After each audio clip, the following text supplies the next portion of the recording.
Sanksi berjalan kaki sembari mendorong motor oleh Polresta Banjarbaru diduga membuat kelelahan Muhammad Ahyar Azhar, 24 tahun, hingga akhirnya meninggal dunia sebelum sempat mendapat perawatan di rumah sakit. Kabar yang sempat menuai perhatian di media sosial ini pun mendulang ragam reaksi warganet. Ada yang tak mempersoalkan dan pro terhadap pemberian efek jera, namun tak sedikit pula yang menilai sebaliknya dan bahkan dianggap berlebihan. Reaksi juga datang dari aktivis maupun advokat di Kota Idaman untuk aksi penertiban balapan liar mendapat dukungan karena banyak keluhan masyarakat Kota Idaman atas balapan liar yang dilakukan para remaja di lingkungan perkantoran Gubernur Kalimantan Selatan di Kota Banjarbaru setiap akhir pekan maupun hari libur.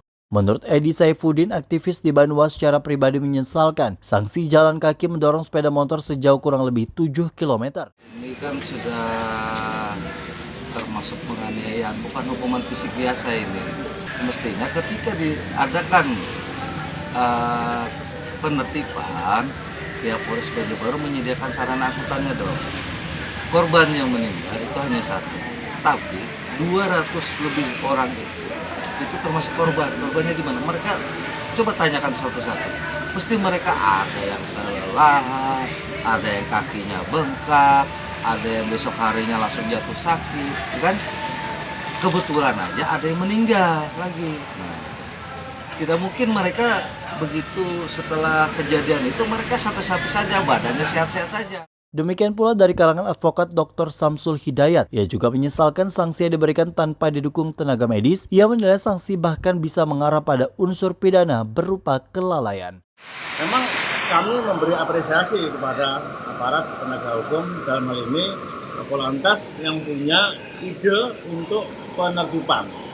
Tetapi kemudian ketika pemberian sanksi ini yang perlu dikaji mendalam agar efek jera juga tidak menyakiti pelanggar-pelanggarnya. Itu yang paling penting. Kalau saya melihat bisa juga ini ada unsur lalai. Kenapa? Seharusnya ketika mau diadakan long march dengan mendorong motornya yang jaraknya 7 km kurang lebih, itu harus dicek dulu denyut jantungnya, denyut nadinya, riwayat kesehatannya, agar sampai tidak sampai tujuan. Ketika ada yang nggak sampai karena ada riwayat sakit tanpa didahului dengan pertanyaan-pertanyaan serius, maka saya pikir ini juga mengabaikan hak asasi manusia yang ada dalam pelanggar itu sendiri sebenarnya. Karena ada beberapa teman-teman dari LSM menyatakan bahwa itu sebuah peristiwa pidana. Tapi kalau dari kami tidak bisa langsung menyampaikan itu perbuatan pidana. Misalkan masuk pasal atau kita terapkan pasal 359 KUHP karena kelalaiannya mengakibatkan orang meninggal.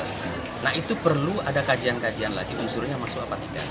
Namun perlu digarisbawahi bahwa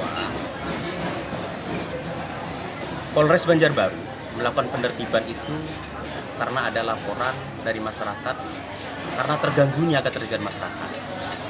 Karena informasi juga masuk ke kami bahwa balapan liar di Banjarbaru ini sudah mulai menjamur dan marak dan sangat mengganggu ketertiban masyarakat Banjarbaru. Bukan orang Banjarbaru saja gitu loh pelakunya, tapi orang-orang luar sudah pada datangan. Sebagaimana diberitakan pada 10 Maret 2023, jajaran Polres Banjarbaru menertibkan balapan liar dan menjaring 200 lebih pemotor. Mereka yang terjaring di kawasan perkantoran Gubernuran diminta mendorong motor ke Mapolresta Banjarbaru. Tarda Sutopuruta TV Banjarbaru.